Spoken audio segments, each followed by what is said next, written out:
Bienvenidas y bienvenidos al programa Observando al Mundo, un programa que busca problematizar y debatir en conjunto sobre los diferentes lineamientos de política exterior sostenidos en la actual administración de Javier Milei.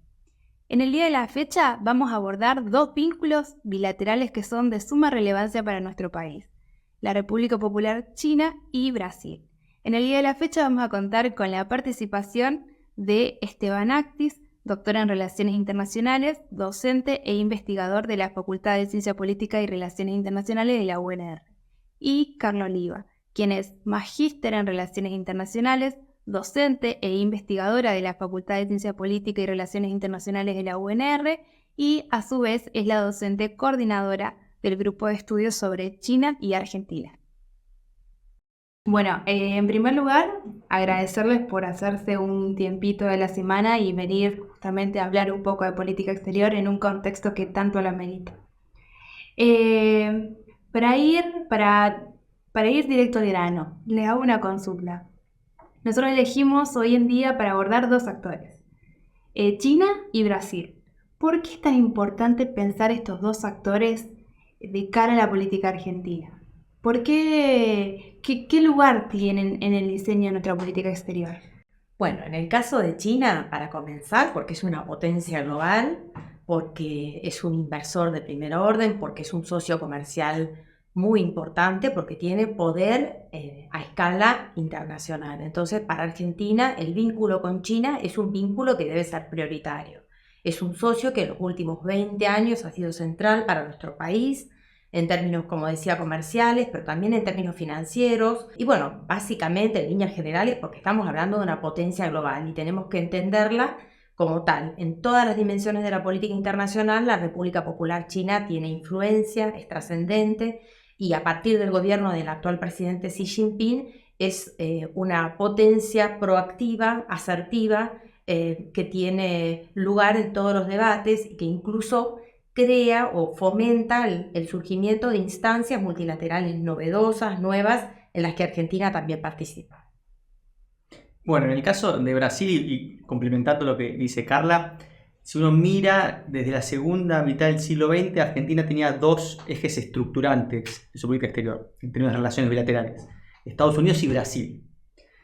En el siglo XXI se suma China, y claramente hoy, si uno mira el diseño geométrico de nuestra política exterior, son esos tres puntos de vinculaciones externas más importantes.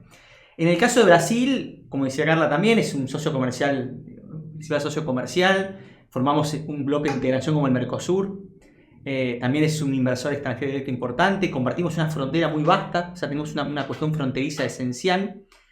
Y Brasil representa para Argentina la posibilidad o el eje estructurante o el eje estratégico con Brasil de tener una política regional activa y con trascendencia global. En muchos debates que Argentina da en el mundo, en su negociación externa, el poder de negociación estando con Brasil aumenta. Entonces, el vínculo con Brasil potencia la voz de Argentina en el mundo, fortalece la capacidad de negociación y hace que justamente, dado que somos un país periférico, sin muchos recursos de poder, bueno, ese vínculo bilateral, si la Argentina logra establecer un buen entendimiento, un buen diálogo y fortalece las políticas diplomáticas, económicas y estratégicas, justamente es un instrumento muy importante de nuestra política exterior. Bien. La Argentina y el desarrollo de la política exterior argentina no se da dentro de un vacío, sino que se da en el marco de relaciones internacionales que se caracterizan por ser muy dinámicas y atravesar por procesos de cambios complejos, constantes. Y si nosotros nos retrotraemos a 40 años atrás, vemos que el mundo era otro, ¿no? Nos encontramos con un proceso de globalización que en todas sus dimensiones implicó un cambio con la aparición de nuevos actores, con capacidad de influencia, pero también vimos cómo se produjo un nuevo proceso de reconfiguración del poder, con todo lo que eso implica.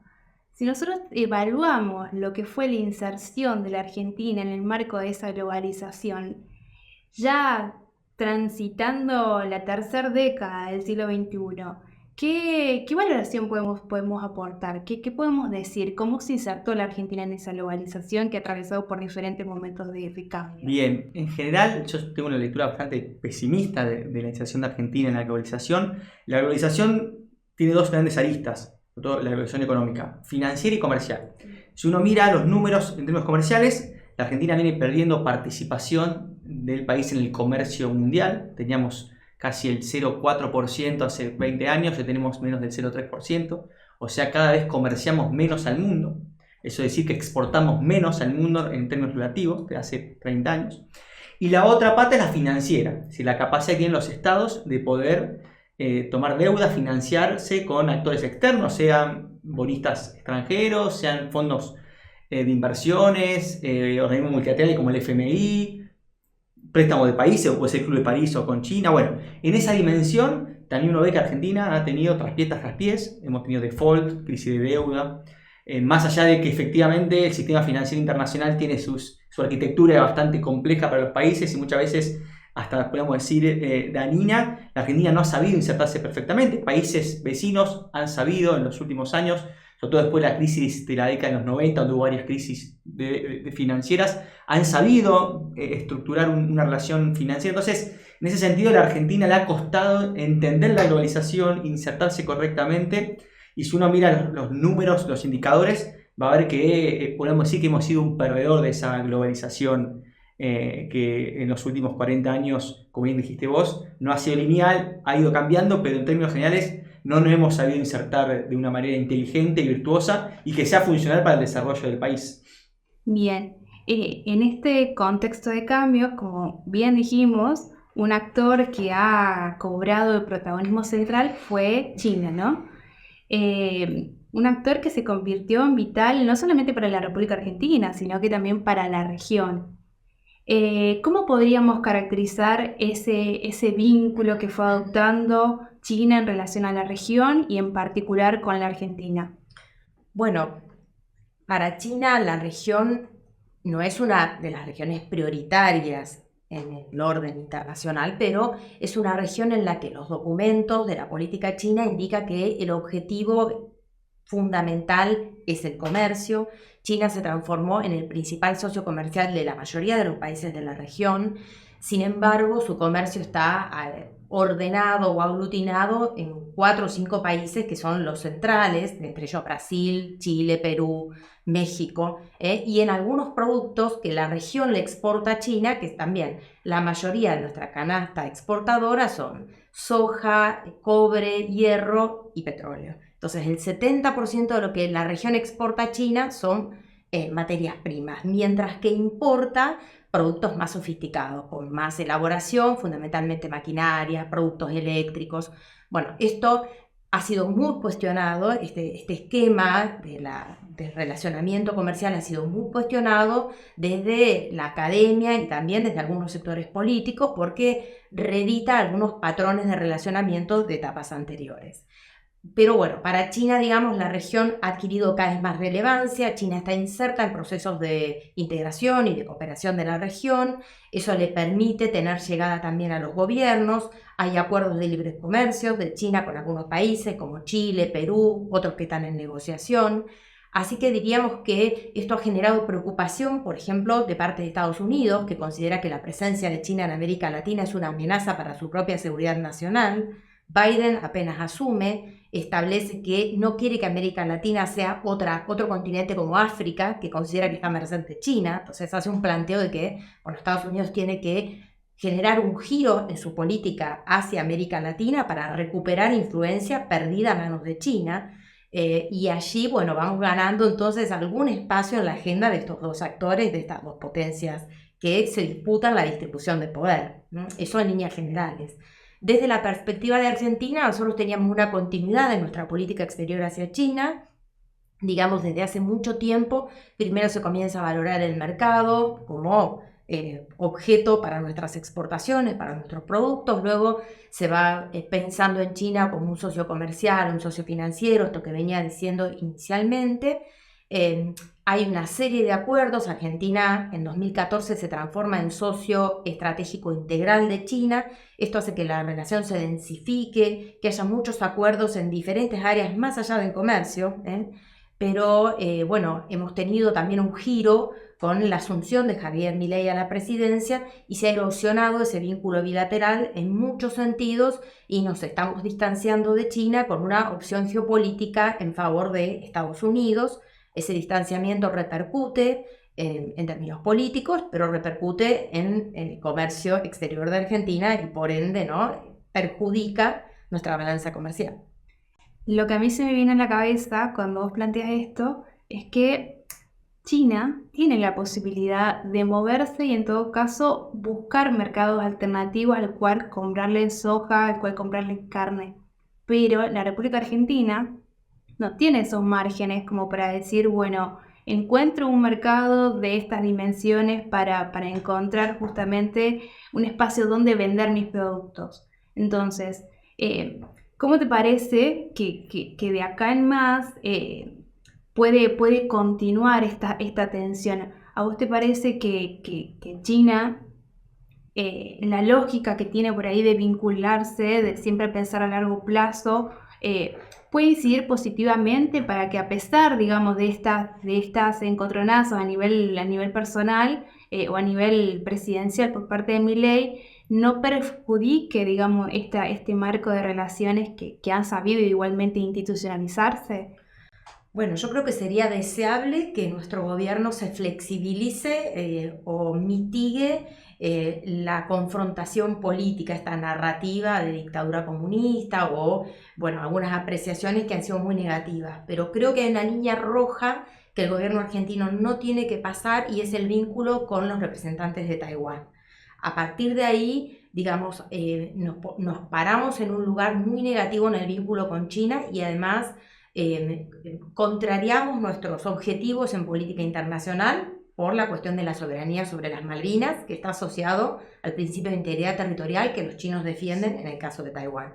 Entonces sería deseable una flexibilización, sería deseable evitar el enfrentamiento innecesario, porque las preferencias políticas y en política exterior siempre existen, los gobiernos tienen diferentes preferencias y eso es aceptable, pero perder mercado es un problema que estamos enfrentando. Algunas de las alternativas que se planteaba, por ejemplo, era intentar ofrecer productos a India, que es un mercado emergente también, pero bueno, desconozco las características y las posibilidades que tenemos de, bueno, suplir la demanda de China con demanda proveniente de India. Argentina logró que el mercado chino se abriera para el trigo y el maíz, y esto entonces es un dato auspicioso en términos de los objetivos del gobierno de la libertad avanza. Ahí te sumo una cuestión con la pregunta de la globalización. Si uno mira el vínculo de Argentina con China, si bien creció exponencialmente en las relaciones comerciales con el gigante asiático, uno lo compara con los vecinos y va a ver que Argentina tiene un estancamiento bastante relativo en sus exportaciones y un déficit en la balanza bilateral. Brasil, Perú, Chile han sabido venderle cada vez más y diversificar algunos productos, siempre de los commodities. Acá no estamos, después de la discusión, como dijo Carla, de la reprimarización y demás.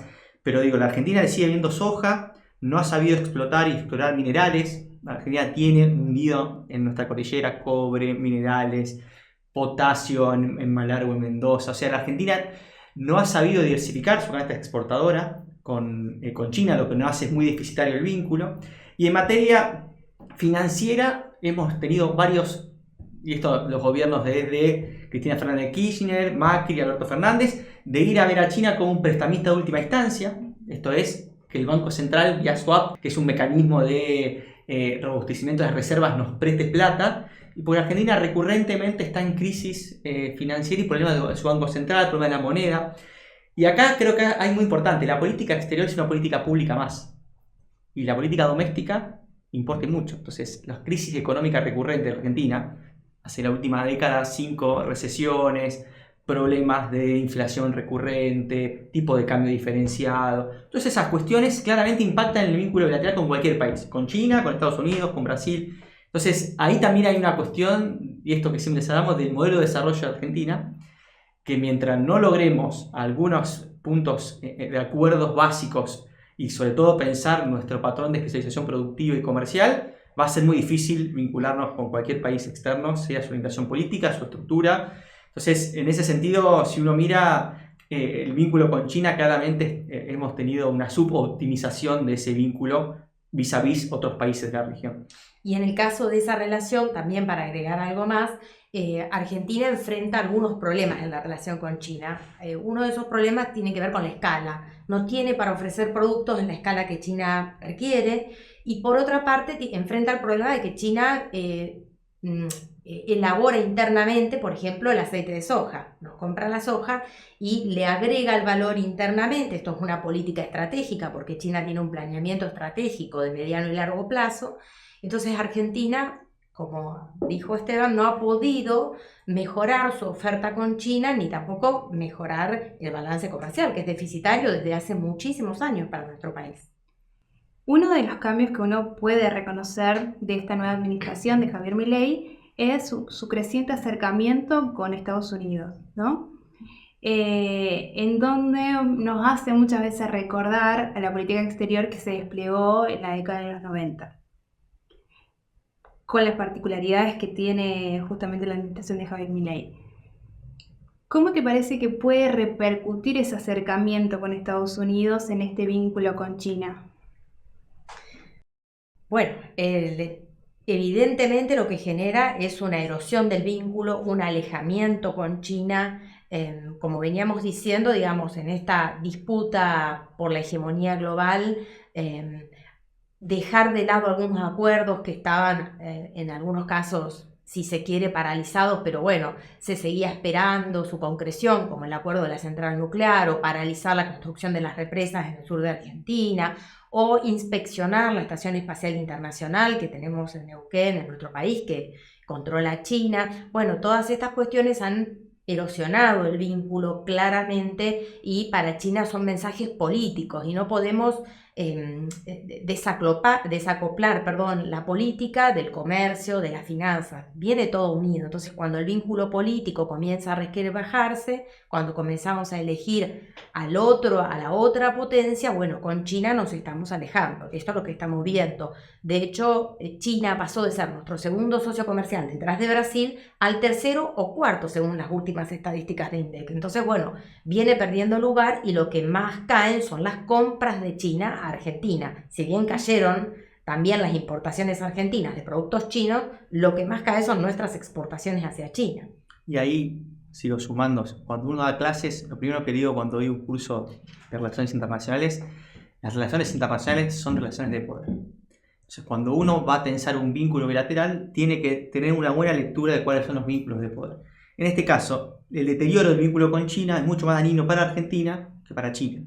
Lo que pierde China de que se enfríe el vínculo con Argentina, digo, en su estructura de política exterior y su inserción en el mundo, es minúsculo. Ahora, el enfriamiento del vínculo o el deterioro del vínculo de Argentina con China es muy perjudicial para Argentina.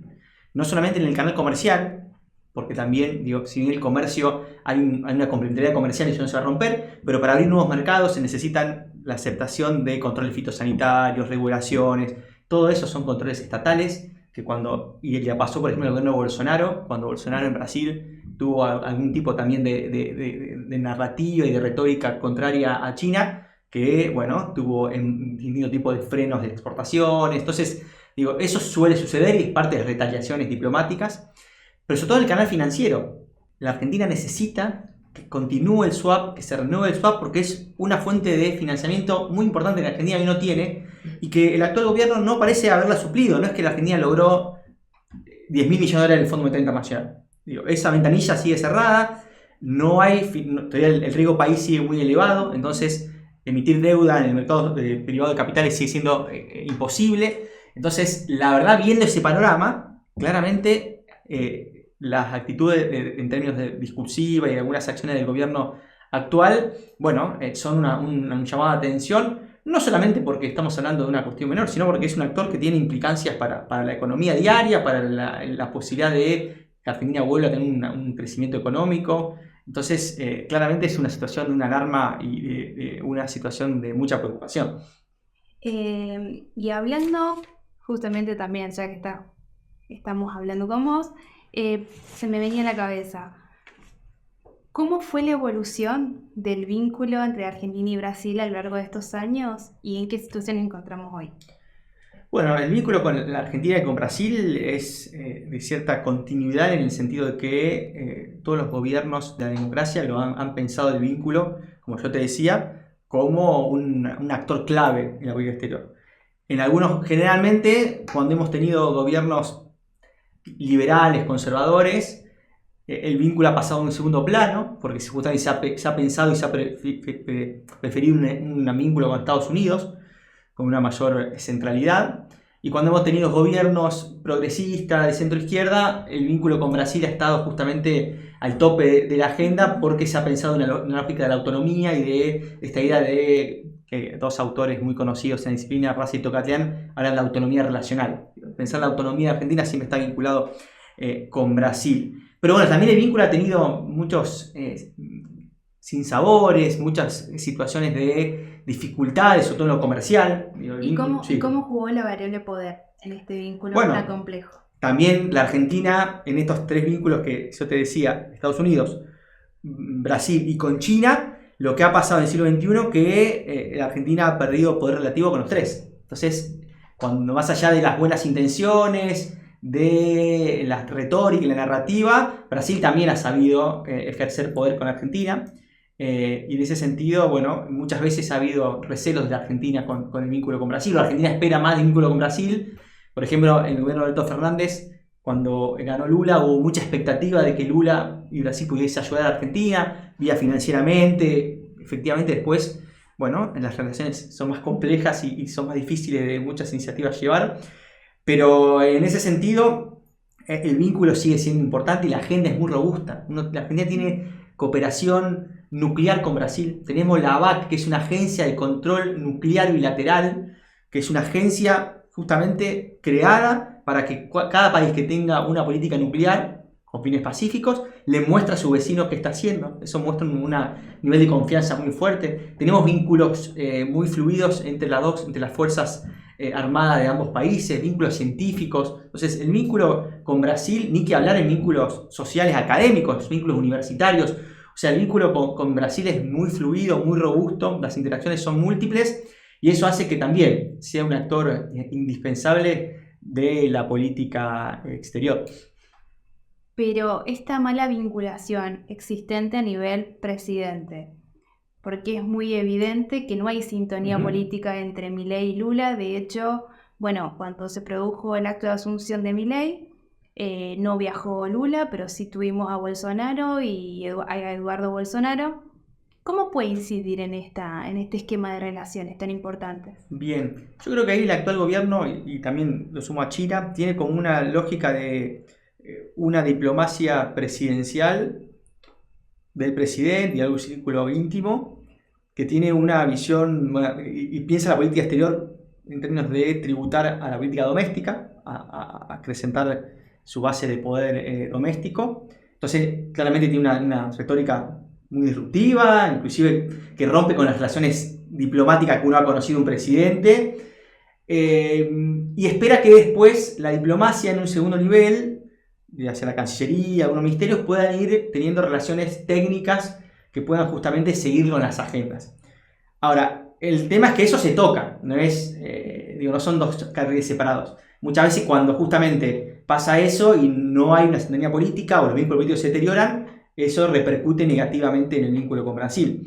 Sin embargo, uno mira que actualmente, la canciller Mondino ha viajado a Brasil, se reunió con el canciller brasileño, el Sherpa del G20, Pinedo, ha estado en Brasilia representando a Argentina en el G20. Hay algunas áreas de cooperación que se continúan, es decir, que el vínculo no se ha enfriado, no tenemos un rompimiento de relaciones ni mucho menos, pero efectivamente, dado que nuestras políticas exteriores son presidencialistas y los presidentes le imprimen mucho a la política exterior, cuando en el vínculo Argentina y Brasil no ha existido una buena sintonía entre los presidentes, ese vínculo se ha enfriado y viceversa. Cuando hay una buena sintonía, el vínculo adquiere una mayor robustez, una mayor capacidad de diversificación de agenda e iniciativas. Lo que estamos viendo es que el vínculo con Brasil, bueno, va a continuar, pero en un nivel técnico, administrativo, burocrático, pero no con la fortaleza política que uno esperaría que pueda tener ese vínculo. Una cuestión que se me viene a la cabeza es que en este contexto en donde nosotros pensamos en el enfriamiento de las relaciones bilaterales con China y con Brasil, en paralelo se da otro proceso que es el creciente acercamiento entre Brasil y China, que en definitiva ahí vemos cómo nos encontramos nuevamente con Brasil cubriendo un vacío que en este momento está dejando la Argentina a partir de esas modificaciones que hemos encontrado en materia de lineamiento de política exterior. Podríamos pensar ese acercamiento entre Brasil y China en el marco de BRICS, por ejemplo, ¿no? Y también pensar que Brasil fue un impulsor de la incorporación de Argentina, que después se renunció a fines del año pasado, de la incorporación de Argentina a BRICS. Entonces, justamente esto en consonancia con la cuestión del peso político y la importancia de la sintonía entre los presidentes en materia de política exterior. Pero bueno, Brasil y China tienen, creo que la participación en BRICS les da un espacio de poder geopolítico, un espacio en el cual pueden incluso plantear alternativas de debate político a situaciones conflictivas en el orden internacional, alternativas de esquemas institucionales como el nuevo Banco de los BRICS. Creo que incluso con la ampliación de este año, la ampliación le da este poderío geopolítico que venía mencionando, esta expansión. Recordemos además que, juntos los países BRICS tienen el 25% del PBI mundial, producen materias primas, tienen más del 40% de la producción de petróleo crudo, una gran porción de las exportaciones e importaciones mundiales, es decir, son muy poderosos los países BRICS juntos y han ganado, presencia global. Entonces, dentro de ese marco están insertos China y Brasil, más allá de la estrechez del vínculo bilateral que ya fue mencionado. Y ahí también agrego esto que decía antes, las relaciones son la zona de poder. A diferencia de Argentina, para China, Brasil sí es un actor importante y muy relevante para su comercio exterior, si bien, como decía Carla, América Latina en general somos una zona marginal para China en términos comerciales, pero Brasil le exporta a China el 70% de la soja que China consume. Entonces, ya si Argentina deja de exportar soja a China, puede China conseguir algún tipo de forma de suplir. Si Brasil deja de exportar soja a China, tiene un problema alimentario muy fuerte.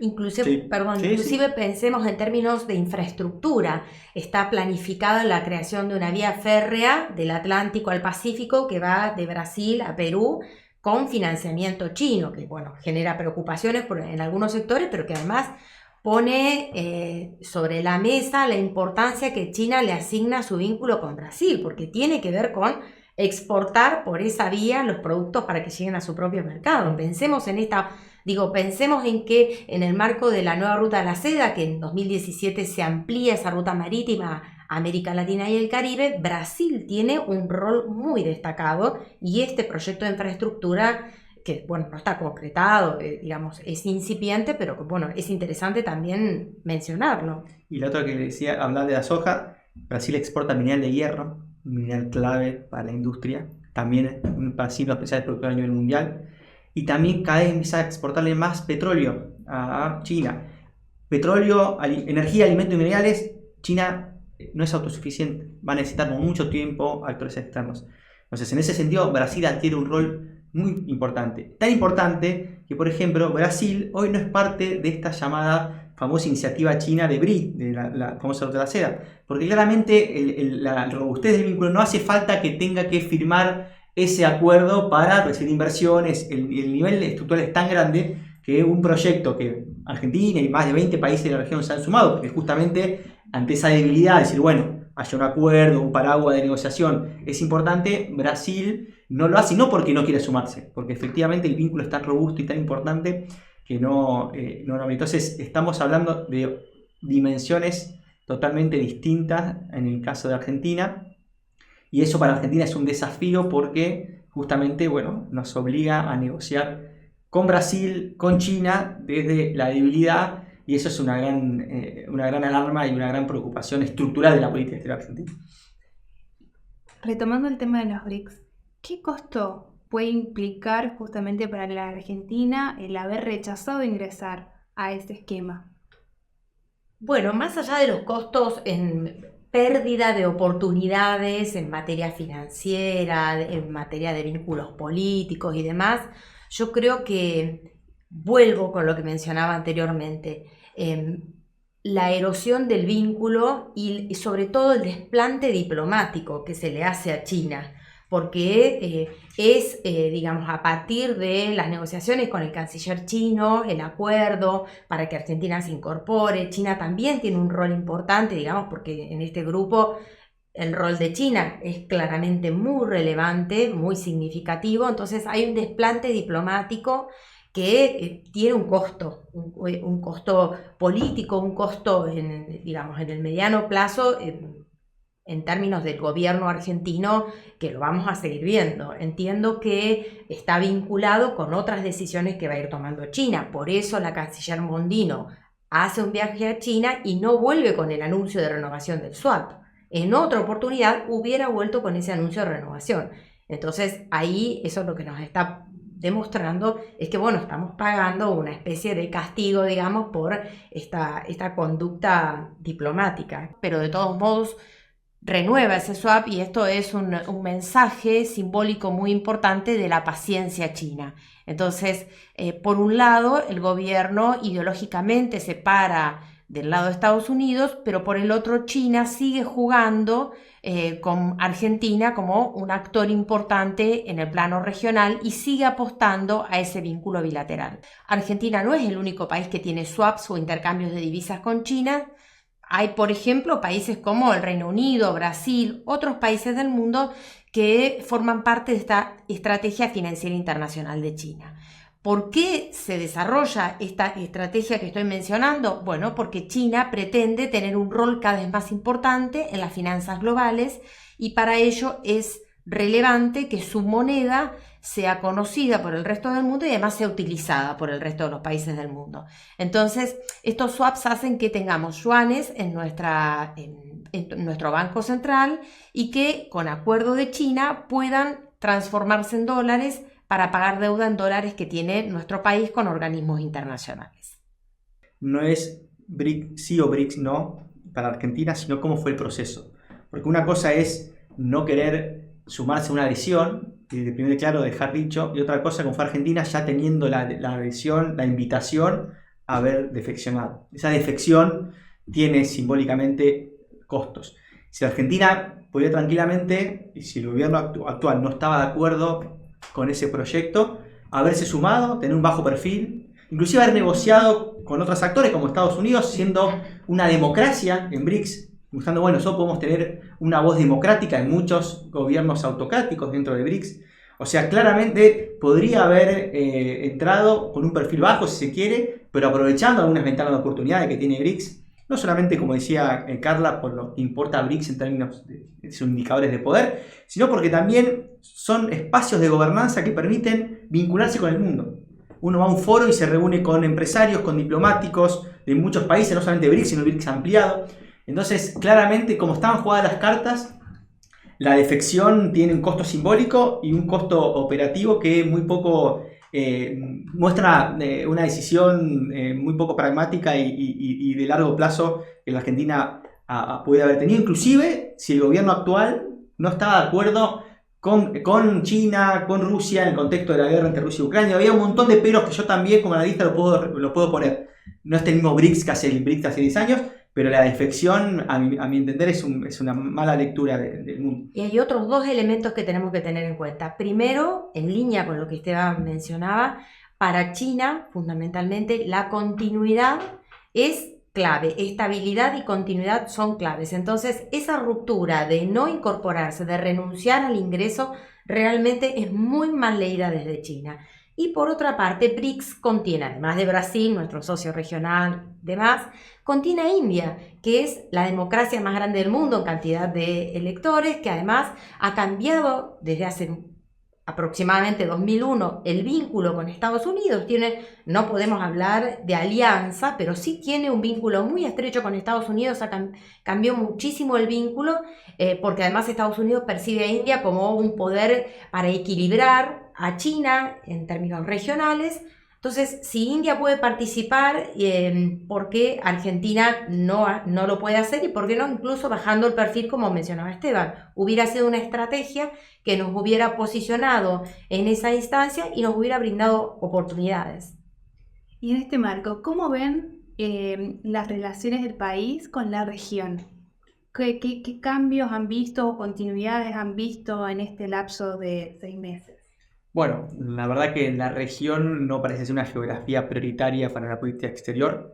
Así lo muestra que, bueno, recién el presidente ha ido al primer país latinoamericano y con un fuerte perfil ideológico político, alejado de lo que son las relaciones tradicionales de Argentina, que es El Salvador, a la asunción de Bukele.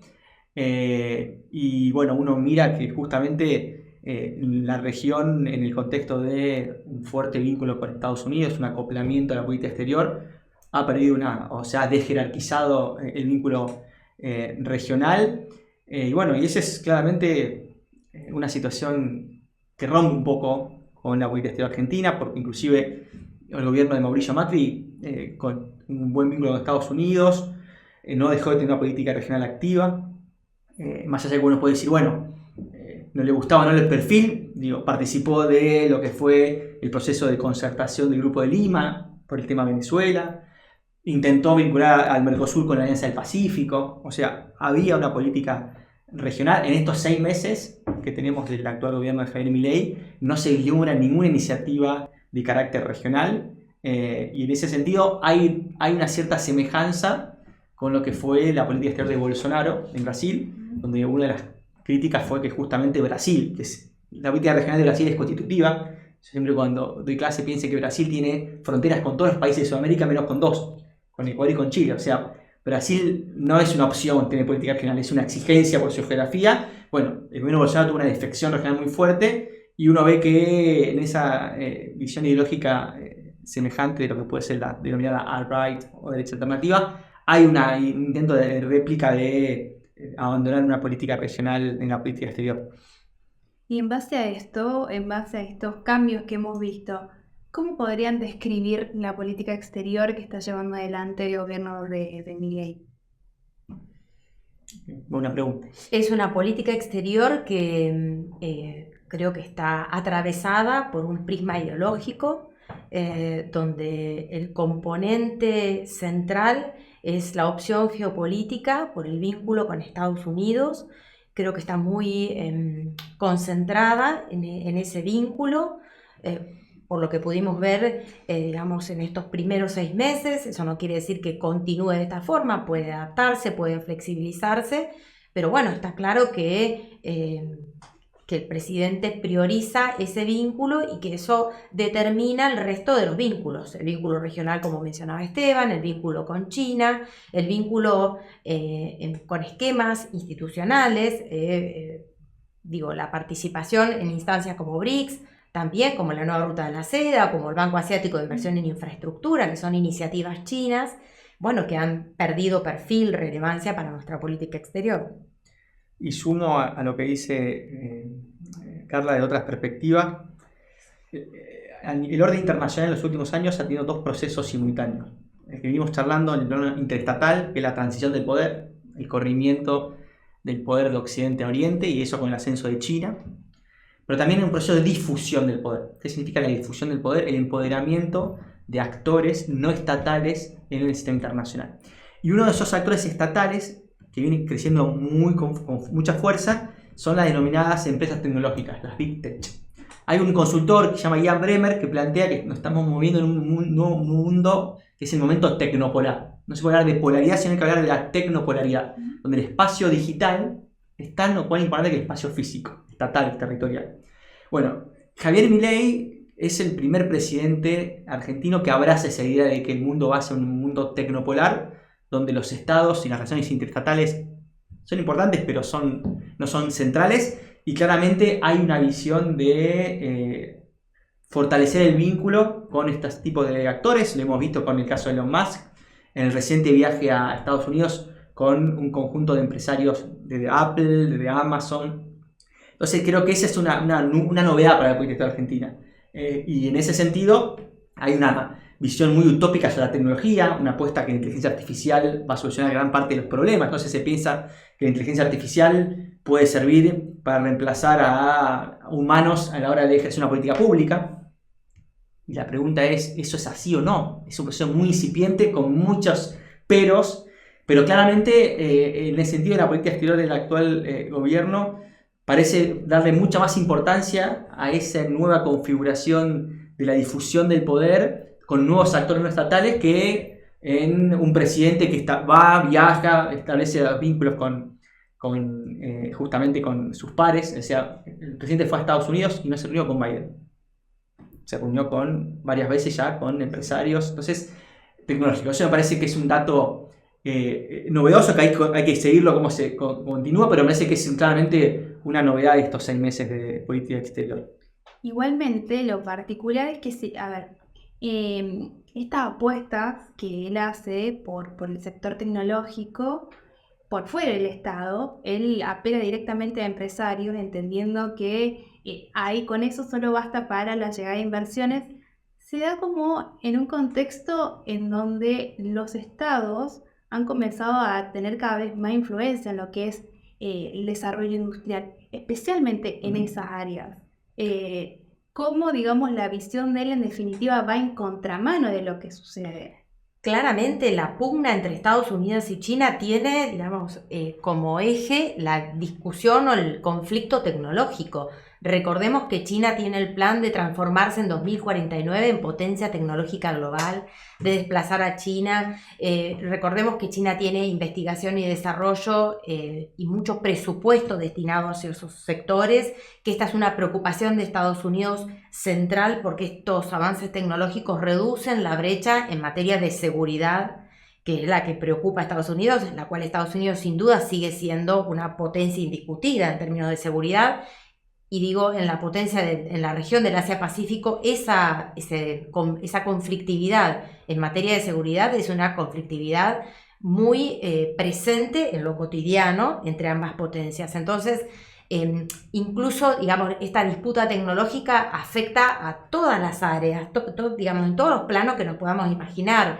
La prohibición por el 5G de China porque puede favorecer espionaje de parte del gobierno chino, las presiones que ejerce Estados Unidos en diferentes países como Brasil, como Argentina, como ocurrió en el Reino Unido, ¿no? Que prohibió a Huawei porque es una empresa china.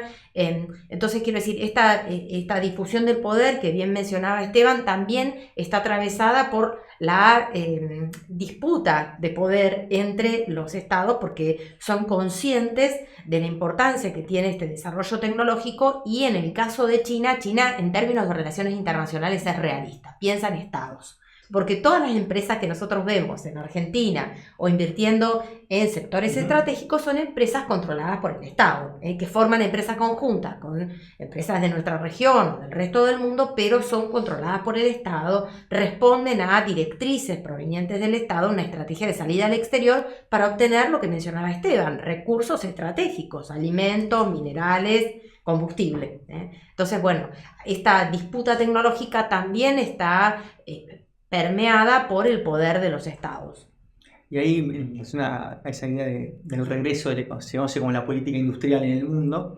Si uno mira desde la década de los 80 hasta hace un lustro, pocos años, lo que primaba en Occidente sobre todo, era esta idea que la política industrial, la mejor política industrial es la que no se hace. ¿Por qué? Porque había una confianza en que la transformación productiva se lograba dejando la libre fuerza del mercado. Eso es la idea de Reagan, Reaganomics, como se dice en Estados Unidos, era así. Entonces, una política macroeconómica ordenada dejaba las libres fuerzas del mercado para la creación productiva. En los últimos años eso comienza a cuestionarse por 2 motivos. Uno, porque es China, porque el crecimiento de China, la competitividad de China, demostró que Occidente no puede competir vis a vis con ese nivel de capacidad tecnológica. Entonces, la lectura de Occidente es: si seguimos apostando al mercado, vamos a perder la competencia en inteligencia artificial, en internet cuántica, en automatización, en autos eléctricos, como estamos viendo. Entonces, el regreso a la política industrial es una respuesta a eso.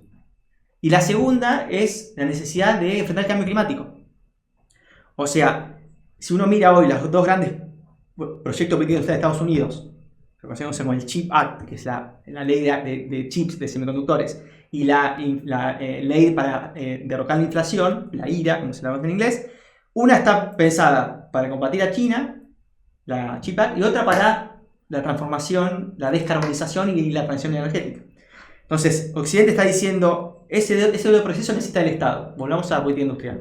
Bueno, en el caso de Argentina, no sé en el caso de Argentina, porque si uno mira Javier Milei con lo que puede ser la derecha alternativa, la alt-right, es el único presidente que tiene esa visión liberal en lo económico y de no pensar en potenciar las capacidades estatales o incluso de una política microeconómica sectorial. Uno mira otros casos de otros países, Orbán, el caso, inclusive lo que fue el gobierno de Bolsonaro, Vox en España, bueno, tienen, Nicolás Trump en Estados Unidos, hay una visión de que este mundo está cambiando. Bueno, en el caso de Argentina, el gobierno de estos 6 meses sigue pensando que una macroeconomía sana, si el gobierno logra subsanar la macroeconomía, eso es suficiente para que vengan inversiones y Argentina logre una transformación productiva.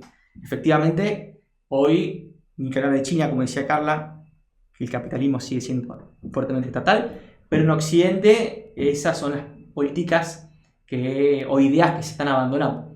Después podemos discutir quién tiene o no razón, pero si uno mira objetivamente el mundo, es lo que está sucediendo. ¿Y qué sucede ahora? ¿Qué hacemos con esos vacíos que pensamos que se comienzan a visorar en nuestra política exterior? ¿Qué va a suceder con esos espacios que nosotros estamos relegando? Bueno, qué buena pregunta. Si uno creo que si se pudiera responder esa pregunta, uno la podría monetizar muy bien. Sí, la verdad que sí. La podría vender, porque la verdad que siempre decimos, hacer prospectiva en el mundo fue difícil para nuestros profesores, para nuestro presente. Podemos salir de acá, me puedo subir al auto y efectivamente me entero que lo que yo dije ya quedó desactualizado. Es muy difícil pensar, porque justamente estamos en un nivel de incertidumbre tan elevado. La incertidumbre siempre ha sido constitutiva de la posguerra fría, pero el nivel de incertidumbre que estamos viendo en la actualidad es inédito. Entonces, pensar cuáles son las soluciones posibles es muy difícil. Yo siempre digo que creo que el gran desafío de Argentina, que no lo hemos logrado en los últimos 20 años, es tener políticas de amortiguadores domésticos. Y esto quiere decir, antes de pensar cómo nos vamos a relacionar con el mundo, con China, con Brasil, tener un modelo de desarrollo mínimamente virtuoso, con ciertos consensos en algunas premisas, evitar la pendularidad de nuestra política exterior. Y cada 4 años cambiamos los instrumentos, los actores, las agendas. Y eso obliga a tener ciertos consensos en nuestra política. Efectivamente, hoy estamos en una antípoda de una polarización muy fuerte, que no hay ninguno. Yo no digo una política de Estado en términos macro, pero algunos lineamientos donde haya ciertos consensos, sin eso va a ser muy difícil. Lograr un sendero de crecimiento virtuoso en Argentina, en los últimos 10 años ha tenido 5 recesiones, no ha logrado establecer 3-4 años de crecimiento económico. Eso es muy difícil porque justamente genera muchos costos domésticos. Entonces, creo que el gran desafío es poner la casa en orden, con lo que tiene, la complejidad que tiene eso. Y acá puedes invitar a politólogos que te pueden dar una mano a nosotros, pero efectivamente pensar la decisión internacional de Argentina, si no tenemos resuelto eso, como si uno mira que algunos países de la región, con la polarización, la incertidumbre, los vaivenes de la globalización, los shocks externos, han logrado establecer. Bueno, ni que ver lo que pasa en México, lo que pasa en Chile, lo que pasa incluso en Brasil. Bueno, en ese sentido creo que va a ser muy difícil pensar grandes lineamientos estratégicos de nuestra política exterior. Solo agregar que los espacios vacíos en política internacional son ocupados por otros. Alguien siempre ocupa los espacios vacíos y cuando uno es un país marginal o con muchos problemas como el que tiene Argentina, son ocupados por otros porque no somos relevantes ni regional ni internacionalmente. Sí, la política detesta el vacío, en general. La política no puede ver los vacíos de poder. En las relaciones internacionales eso se agrava porque el sistema internacional, esto también nos enseñamos en la facultad, es anárquico en el sentido que no hay ningún gobierno por encima de las unidades estatales. Entonces, en esa anarquía, la jerarquía importa y los recursos de poder importan. Entonces, no hay ningún bien público global o un actor que, si bien existen intentos de bienes públicos, en ese contexto internacional de anarquía, de incertidumbre, de transición del poder, bueno, es problemático y como también me gusta decir muchas veces cuando me entrevistan, el mundo no te espera. Nosotros podemos tener nuestros problemas, mirarnos, discutir temas internos, pero el mundo sigue avanzando y el mundo no va a esperar a que nosotros podamos resolver nuestros dilemas de desarrollo, nuestras crisis políticas, nuestras crisis recurrentes. Entonces, en ese sentido, creo que es indispensable volver a mirar el mundo, una buena lectura del mundo, pero con estas políticas de amortiguadores a nivel local. Bueno, me parece que con esa idea que dijiste al final, está ideal para cerrar este ciclo, esta instancia del día de hoy. Así que vamos a darle que iniciar a nosotros. Bueno, gracias.